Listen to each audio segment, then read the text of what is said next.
Hello, today I am going to show you how to do a star and a peace sign on a shirt. So what we're going to do first is fold the shirt in half. We're going to put the peace sign on the front and the star on the back. So you'll take your left sleeve and your right sleeve and you will put them into each other. So then you're dealing with the front half of the shirt and the back half of the shirt.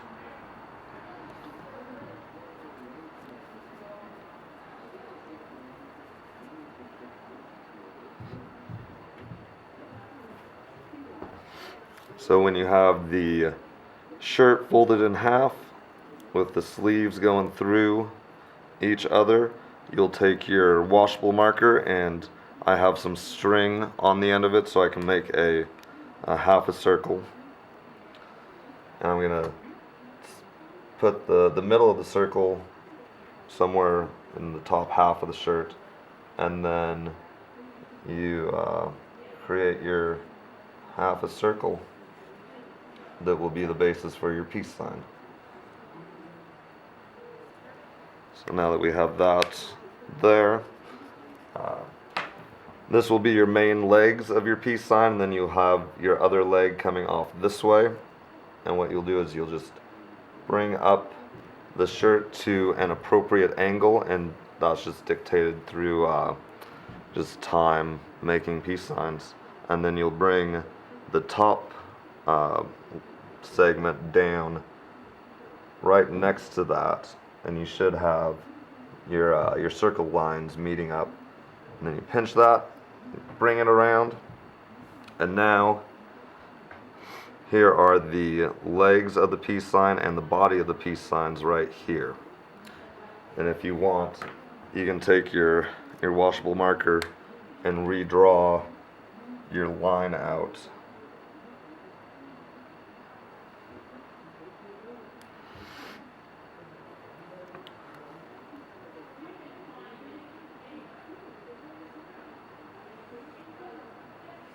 Like that. Now you can follow your line easier since you covered it, just the way that the process of the folding goes. But what you'll do is, it's called an accordion fold or a fan fold, and you just bring it up along this edge of your fold, and then you will make the bend and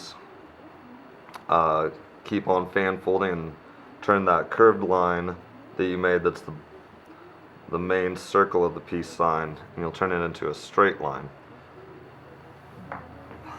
And I have some artificial sinew, which you can find at most tie-dye websites. They'll sell them, tie-dye supply sites, and you'll just wrap it around a couple times and pull it as tight as you can. I think some of this stuff is about a 40-50 pound test, and hopefully you don't break the sinew.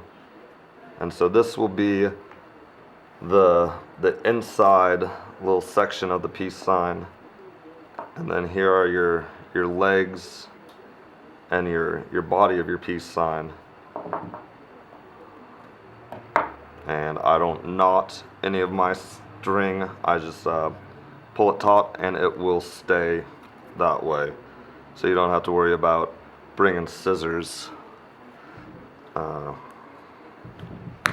into your stuff. But there, the string just broke, so I don't even have to worry about cutting it.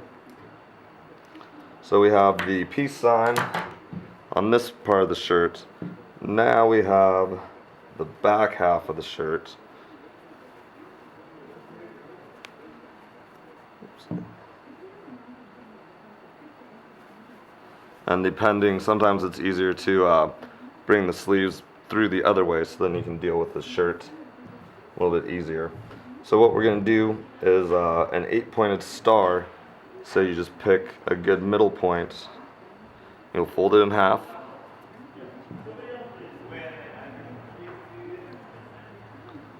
you'll bring one section up and you'll bring it out, you flip it over and you do the same to this side.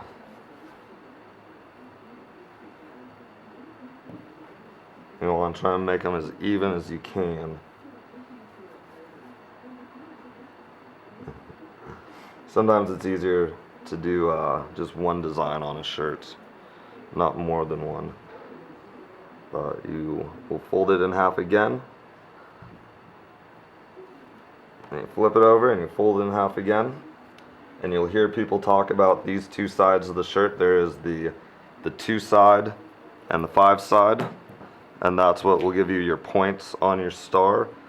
So how I'm going to fold this is I'm going to start with my sinew, and I'm going to start about an inch or so up from the center, and I'm just going to fold it in half like that, and I'll take the sinew and wrap it around.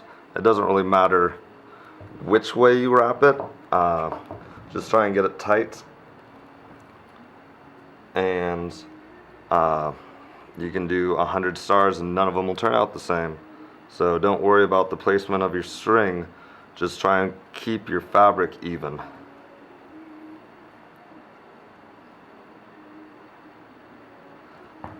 Just go up and just work incrementally, a little bit of fabric at a time. Try not to pull it so tight that you break your string though. That's never good. Then you have to fishing it out for an hour. So I started about an inch up. I worked my way down towards the center point of the star.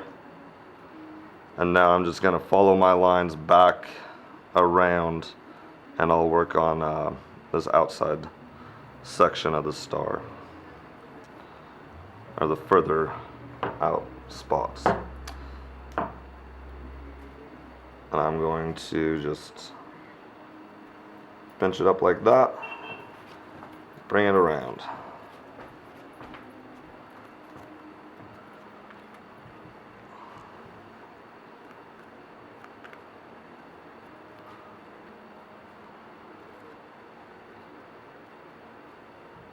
And I just have a dowel with the sinew wrapped around it, and when I pull tight, I try and bring the sinew down here. When you're pulling on the sinew and it's tightening on this part, it can cause damage to the string, so you don't want to hurt the string that you're going to be using in 20-30 shirts from now. I'm just going to try and tidy up my stuff. Now I'm going to just go around like this. I'm going to try and make a circle. So I'm trying to get an even point from here to here going through the fabric. And you can use your washable marker with the string on it to create your half circle if you draw it on there at the beginning of your star before you really start tying it up, after it's just the flat 8-pointed fold. So now that I have the sinew on here, I'm going to just cut it, and now we're going to just deal with the rest of the shirt. So here is the sleeves, and what I'm going to do with that is just kind of bring it into itself and try and flatten it out. And this will be more or less like a little crinkle fold. And just do that along the rest of the shirt. Now I have some rubber bands. I'll try and be a minimalist with them. There you go. Let's dye it. Alright, we are in my tie-dye table, and I have a tray here with a grate on it, so it'll allow the dye to go through and it doesn't swell up on it. I have some red, some bright green, some medium green, and some black that I'm going to be using for this peace sign. So let's just start dyeing. I'm going to take some red and I'm going to put it on this area of the peace sign. We have the peace sign here and the star here, and then just the rest of the body of the shirt. I'm going to put some red on the legs and the circle of the peace sign. And if you can think of the cotton as an empty vessel that can hold dye, that's almost how much dye you want to use, enough to fill the uh, the cotton with water because it's a dry shirt right now. So I'm just adding red, and you can watch and see how far the dye is penetrating the fabric. If you put it just on the top, you can turn around and look on the side and see how far it's going through. So we're about a third of the way through now. I'll add a little bit more red.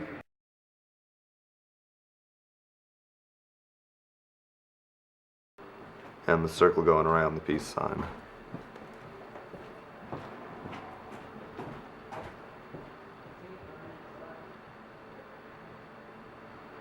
Normally, you'll end up adding more dye than you really think you need to. But if you don't want to add that much dye, just don't. I like to add a lot of dye.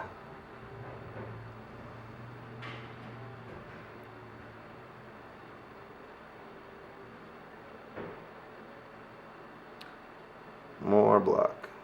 And after you let it to sit, sometimes the dye will creep around more as well than you really anticipated it to.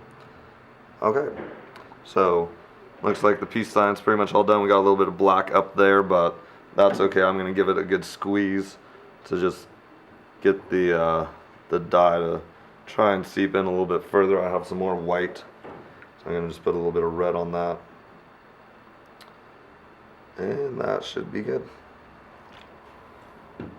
Now I'm going to take some green, and I will color the inside sections of the peace sign with this medium green.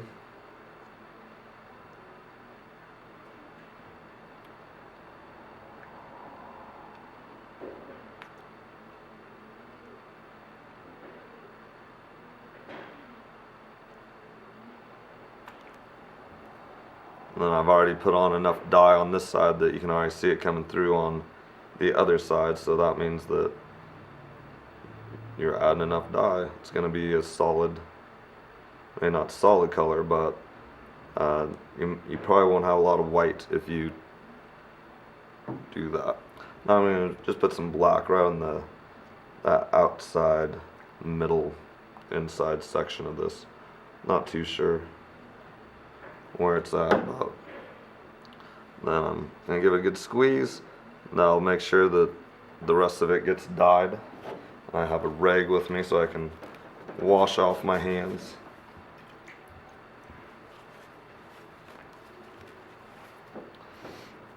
Alright, now for the star. Let's go with this medium green again on this little section. And sometimes you just have to be very meticulous and just take some time to make sure that the dye is going where you want it. You can't just dump it on there and expect it to stay where you were thinking it should be. But once the fabric gets more wet, it'll accept the dye easier until it's saturated, and then it won't want to take the dye. But there's a little green section. I'll do this little spot green. I could just do the whole star green. I don't have as many colors as I normally like, but sometimes when you only have a couple colors, you can get some really cool effects, really cool designs out of it if you just use your imagination.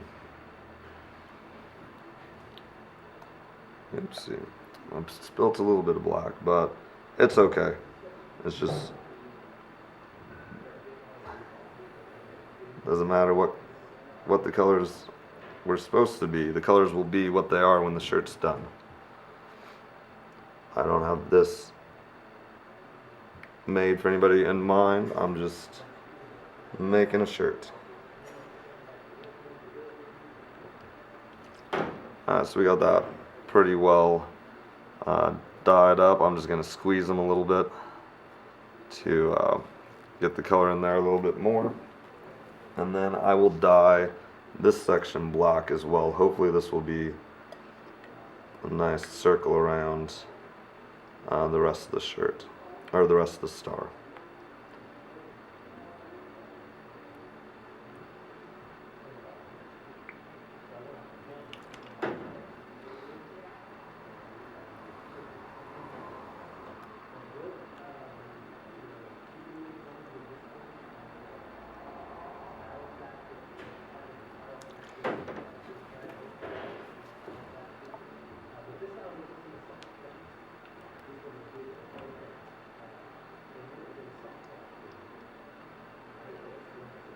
A lot of black, but it's going through. It should be a nice solid color. Hopefully this is, I'm using Procyon fiber reactive dyes, MX. You can get those at most tie-dye supply stores or online. Alright, so there's that little section. Now I'm just going to cover this in a lighter green.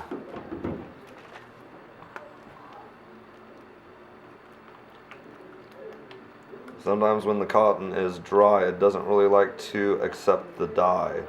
So if you just let it sit on there for a little bit, the surface tension will break and the dye will go into the fabric.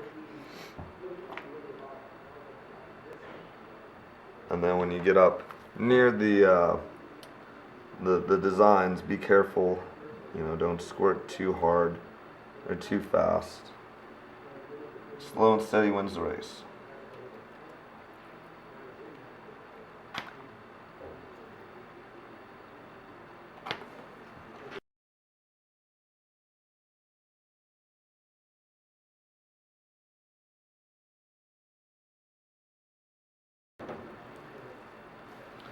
Just scrunch the fabric a little bit, try and get the dye to go through the layers a little bit more.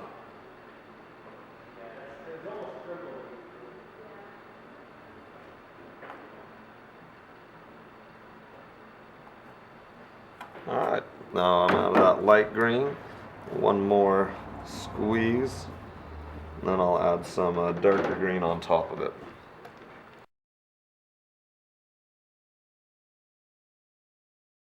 It's very wet now.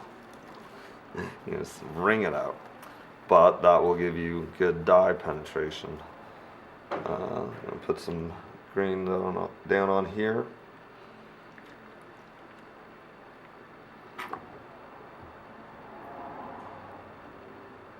Once again, when you're over by your designs, just be careful with your dye placement. Not that it matters too much, but if you're trying to go for one thing, you may not get that thing if you're not careful. Alright, so now I'm going to take my red. I'm going to cover it with red. Green and red normally make brown, unless it's Christmas time, and then it just makes people jolly. So I'm going to put some red on here, and then I'll probably put a little bit of black on top, just to add some more depth to it. The more colors you put on a shirt, the more depth there will be to the shirt. If you just do a shirt one color, you're not really going to have a whole lot of depth to it. So there's a little bit of black, turn it back over, a little bit of black, and we're done. Now it will sit for 12 to 24 hours, and in its wet state, try not to let it dry, and after 12 hours I'll wash it and take a picture.